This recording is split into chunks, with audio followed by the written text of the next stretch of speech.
Welcome to Surya's view YouTube channel. ఒక కారులో ఒక 40 ఏళ్ల ఒక ఆవిడ కార్ డ్రైవ్ చేసుకుంటూ రోడ్డు మీద వెళ్తుంది. సడన్‌గా ఆ కార్ ఆగిపోయింది. ఆవిడ కారు దిగి చూడగానే అది పంక్చర్ అయింది. పంక్చర్ అయింది. తనకేమో పంక్చర్ వేయడం రాదు. అయితే కారులో స్టెఫ్నీ అయితే ఉంది. స్టెఫ్నీ ఉన్నా తను పంక్చర్ వేసే పరిస్థితి కాదు ఆ మేడంది. రమారమి ఒక 40 ఏళ్ళు ఉంటాయి ఆవిడకి. చాలా రోడ్డు మీద అటు వెళ్ళే వాళ్ళని, ఇటు వెళ్ళే వాళ్ళని మేడం అట్లా ఆపుతున్నారు. అయితే ఎవరు ఆగట్లేదు. టైం చూస్తే 6-6:30 సాయంత్రం. చీకటి పడుతుంది. ఒక అరగంట సేపు అలా అందరినీ ఆపడానికి ట్రై చేసింది. ఎవరూ ఆగట్లేదు. స్పీడ్‌గా వెళ్తూనే ఉన్నారు. చుట్టుపక్కల చూస్తే కనుక ఇళ్ళు లేవు, షాప్స్ లేవు, లైట్స్ కూడా పెద్దగా లేవు. తనకి ఒక రకమైన భయం స్టార్ట్ అయింది. అరగంట అయిపోయింది, చీకటి పడింది, ఎవరు ఆపట్లేదు, నా పరిస్థితి ఏంటి అని ఒక రకమైన ఒక భయంకర వాతావరణం తనలో తనే క్రియేట్ చేసుకుంటుంది. అయితే ఒక బైక్ తన ముందు నుంచి వెళ్ళి మళ్ళీ బ్యాక్ వస్తుంది బైక్. అది చూసి తను ఇంక భయం రెట్టింపు అయిపోయింది. అతను మేడం దగ్గరికి వచ్చి బండి పక్కకు తీసి బండి స్టాండ్ చేసుకుని మేడంని, "ఏమైంది మేడం? ఏంటి ప్రాబ్లం?" అడిగాడు. అడగగానే ఆ చూపించింది టైంని చూడగానే, "మేడం, మీరు వర్రీ కాకండి. మీరు కారులో కూర్చోండి. నేను ఒక మెకానిక్‌ని. నా పేరు రాబర్ట్. నేను మీ స్టెఫ్‌ని తీసి టైర్ మార్చి మీకు అప్పచెప్తాను కార్‌ని. మీరు దయచేసి లోపల కూర్చోండి" అని చెప్పి ఆవిడకి చెప్పి లోపల కూర్చోబెట్టాడు. ఈవిడ లోపల కూర్చుందే గానీ తనకి భయం మాత్రం పోలా. అతను కారు డిక్కీ ఓపెన్ చేసుకుని లోపల స్టెప్నీ తీసి ఆ స్టెప్నీ కొంచెం, అది కారు కొంచెం ఓల్డ్ కార్ అవ్వడంతో కొంచెం బాగా టైట్ అవ్వడం, బాగా టైట్‌గా ఉంది ఆ స్టెప్నీ తీయడం గానీ, లేకపోతే ఎగ్జిస్టింగ్ చక్రం తీసి పెట్టడం గానీ చాలా కష్టపడ్డాడు. కష్టపడి ఆ కష్టపడడంలో అతనికి ఇదంతా చెయ్యంతా కొట్టుకుపోయింది. కొట్టుకుపోయినా సరే తను చక్కగా ఆ స్టెప్నీ మార్చి పాత చక్రాన్ని మళ్ళీ డిక్కీలో పెట్టేసి మేడంకి, "మేడం, మీ కార్ రెడీ. మీరింకా వెళ్ళొచ్చు" అని చెప్పి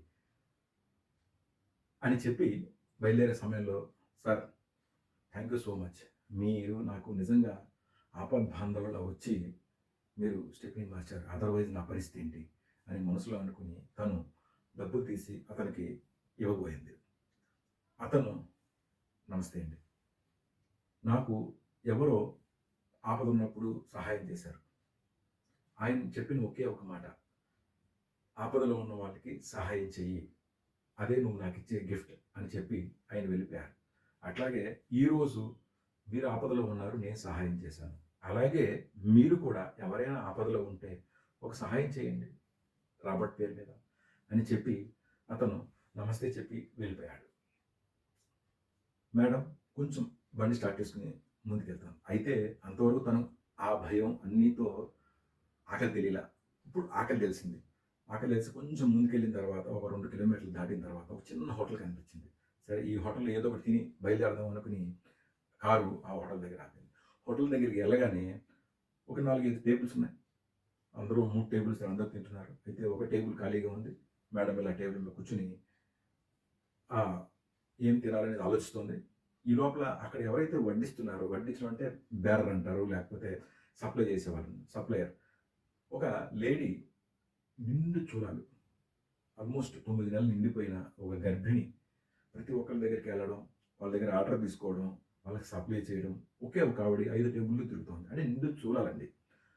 ఆమెను చూసి, అయితే ఎవరైతే గర్భిణి ఉన్నారో ఆవిడ ఫేస్‌లో చిరునవ్వు మాత్రం చాలా బాగుంది. ఈ మేడంకి ఆ చిరునవ్వు చాలా బాగా నచ్చింది. అయితే మేడం చూసి మేడం దగ్గరికొచ్చింది. "మేడం, మీకేం కావాలని?" అడిగింది. నాకు ఒక మీల్స్ తీసుకురమ్మని చెప్పి ఆర్డర్ ఇచ్చింది. మీల్స్ వచ్చింది. మీల్స్ తినేసింది. తిన్న తర్వాత బిల్ ఇచ్చింది ఆ గర్భిణి సప్లయర్. ఈ మేడము ఒక ₹1000 తెచ్చి ఆవిడకిచ్చి బిల్ కట్టేయమని చెప్పింది. తను బిల్ తీసుకుని కౌంటర్ దగ్గరికెళ్ళింది. ఈ లోపల మేడం వెళ్ళిపోయింది. చిల్లర కూడా తీసుకోకుండా వెళ్ళిపోయింది. అయితే ఆ గర్భిణీ స్త్రీ ఆ మేడం కూర్చున్న ఆ టేబుల్ దగ్గరికొచ్చింది. ఆ టేబుల్ మీద ఒక పేపర్ పెట్టుంది. ఆ పేపర్‌లో రాసింది, అమ్మా, నువ్వు ఎటువంటి పరిస్థితుల్లో ఈ జాబ్ చేస్తున్నావు, 9 నెలలు నిండిన తర్వాత అంటే నేను అర్థం చేసుకోగలను. నీకు చాలా కష్టం ఉంది. ఆ కష్టానికి నా దగ్గర చిన్న సహాయ రూపంలో నీకు ఈ 4,000 నేను ఇస్తున్నా అని చెప్పి పేపర్ కింద ఒక 4,000 పెట్టి తను వెళ్ళిపోయింది.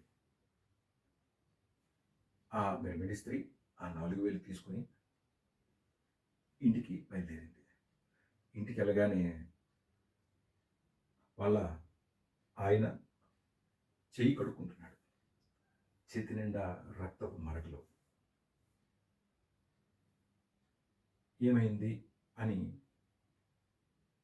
అడిగింది తన భర్తని. ఏమీ లేదు, ఏదో ఒక ఆపద ఒక ఆవిడకి వచ్చింది. టైరు పంచర్ అయితే టైర్ మార్చాను అని చెప్పేసి తన పని తను చేసుకుంటున్నాడు. మనకి బెంగ లేదు డెలివరీకి. ఎందుకంటే ఒక ఆవిడ నాకు సహాయం చేసింది డబ్బులిచ్చి.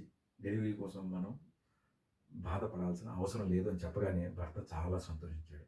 ఈ కథలో నీతి ఏంటంటే, మనం ఎవరికైనా సహాయం చేస్తే మనం ఆపదలో ఉన్నప్పుడు 100% మనకి వేరే వాళ్ళు సహాయం చేస్తారు. దయచేసి ఒకరికి సహాయం చేయడం నేర్చుకోండి. 10 మందికి సహాయం చేయండి. Thank you so much. Survey జనా సుఖినో భవంతు.